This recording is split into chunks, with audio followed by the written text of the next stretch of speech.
하루를 여는 지혜를 찾아주신 여러분들 반갑습니다. 오늘은 실학자 연암 박지원의 지혜로 하루를 열려고 합니다.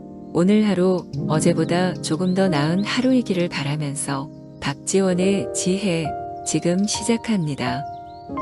부처님의 밝은 눈으로 보면 온 세상이 모두 평등하다. 벗을 사귐에 있어서는 서로를 알아주는 이를 만나면 뜻을 펼치지만 자신을 알아주는 이를 만나지 못하면 능히 그 뜻을 펼치기가 어렵더라. 벗을 사귐에 있어서는 서로를 알아주는 것보다 더 값진 것은 없고 서로를 감동시키는 것보다 더 즐거운 것은 없다. 이 속으로 사귀면 지속되기 어렵고 아첨으로 사귀면 오래가지 못한다. 아무리 친한 사이라도 3번 달라고 해서 멀어지지 않을 사람 없고 아무리 원수 같은 사이라 할지라도 3번 주어서 친해지지 않은 사람은 없다. 오직 마음으로서 벗을 사귀며 인격으로 벗을 찾아야만 도덕과 의리를 갖춘 벗이 될 수 있다. 그러면 아무리 멀리 떨어져 있어도 둘 사이를 소원하게 만들 수 없다. 고마워하는 마음만큼 아름다운 것은 없다. 우리가 누구에게 고마워하고 있을 때 거기에는 그 어떤 불화나 반목도 존재하지 않은 것이다. 많은 사람들이 모인 곳에서 어떤 사람을 가리켜 제일이라고 말하지 말라.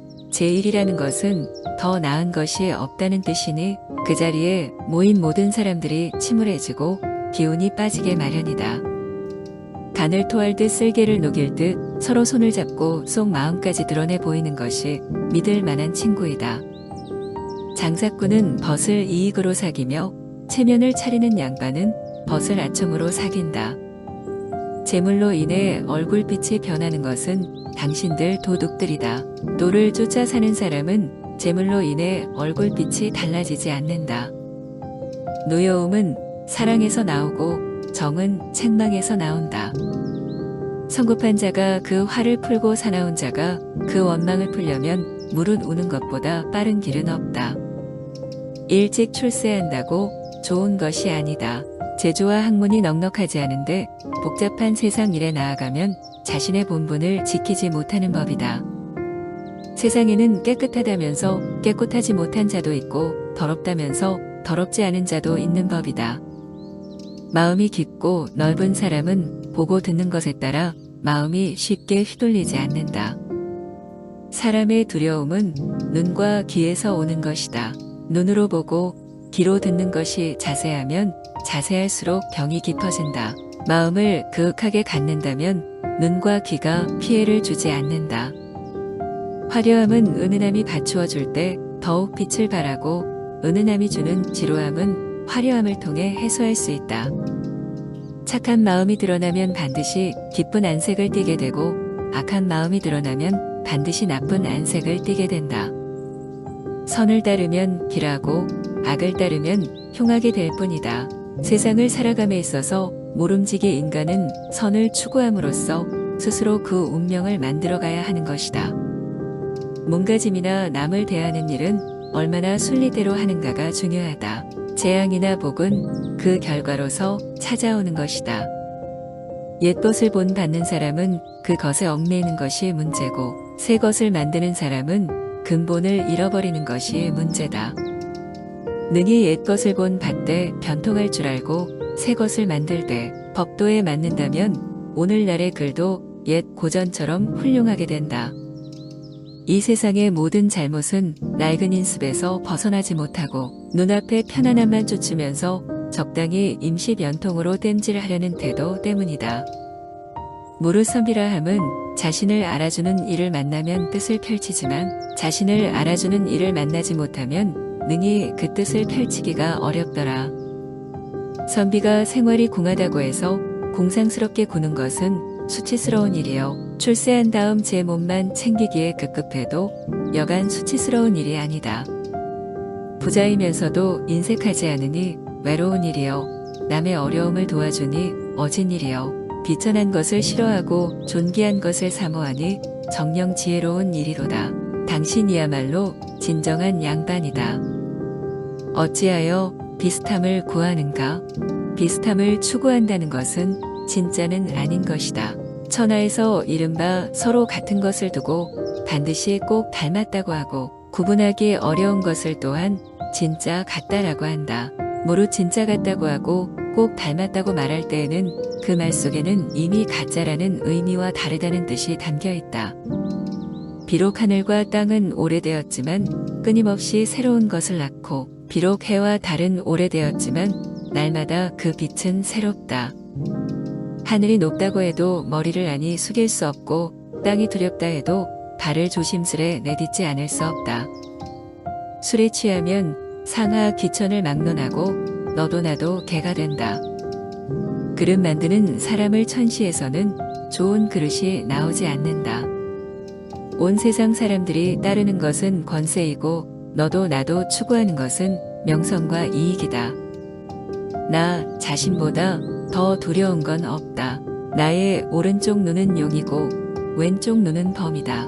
혀 밑에는 도끼를 간직했고 굽은 팔은 활처럼 생겼다. 마음을 잘 간직하면 어린아이처럼 착해지지만 까딱 잘못하면 오랑캐가 될 수도 있다. 스스로를 삼가지 못하면 장차 제 스스로 물고 뜯고 망칠 수도 있다. 그래서 옛 성인의 말씀 가운데서도 사욕을 극복하여 예법으로 돌아간다고 하였고 사악함을 막고 참된 마음을 지닌다 하였다. 성인께서도 스스로를 두려워하고 삼간 것이다. 학문하는 길에는 따로 방법이 없다. 모르는 것이 있으면 길 가는 사람이라도 잡아서 묻는 것이 옳고 또한 종이라고 하더라도 나보다 하나라도 많이 알면 반드시 배워야만 한다. 흰 두루미만 본 자는 처음 까마귀를 보면서 비웃고 오리만을 본 자는 처음 학의 자태를 보고 위태롭게 여긴다. 무릇 사물은 스스로 아무런 괴이함이 없건만 인간 스스로 흠을 잡고 자기가 본 것과 다른 것이 있으면 만물을 다 부정한다. 쇠똥구리는 여의주를 부러워하지 않고 용은 쇠똥을 비웃지 않는다. 자기보다 나은 사람에게 묻기를 꺼린다면 이는 죽을 때까지 편협하고 무식한 들 속에 자신을 가두는 것과 같다. 공부를 하는 목적은 명성을 얻기 위한 것이 아니라 사람들의 생활을 편리하게 만드는 데 있다. 학문이란 별다른 게 아니다. 한 가지 일을 하더라도 분명하게 하고 집을 한 채 짓더라도 제대로 지으며 그릇을 하나 만들더라도 정성스럽게 만들고 물건을 하나 조사하더라도 식견을 갖추는 일, 이것이 모두 학문의 일부이다. 글을 읽다가 잘 모르는 대목이 있거든 반복해서 볼 것이지 그냥 넘어가서는 안 된다. 글 안에 담겨있는 글자 하나하나가 읽는 이의 마음을 때림으로써 울림을 만들어 낼 수 있어야 합니다. 그러기 위해서는 무엇보다 공감이 중요합니다. 읽는 이가 공감할 수 없는 글은 아무런 소리가 안 납니다. 난다 하더라도 잡음일 수밖에 없습니다. 무릇 선비가 하루라도 독서를 하지 않으면 낯빛이 어두워지고 언어가 곱지 못하게 되며 몸은 갈팡질팡 의지할 데가 없어지고 마음은 두려워져 둘 데가 없어진다. 선비에게 장기, 바둑, 음주가 애시당초 어찌 즐거울 수 있겠는가.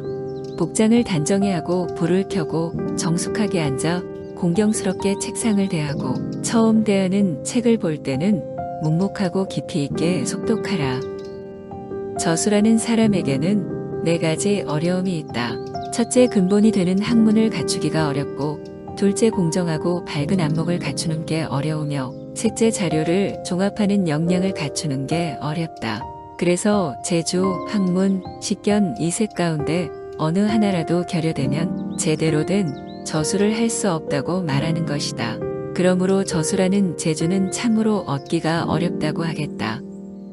남에게 빌린 책에 틀린 글자가 있으면 작은 종이를 붙여 교정해주고 찢어진 종이가 있으면 잘 붙여주고 책을 엮은 실이 끊어졌으면 수선해서 돌려주어야 한다.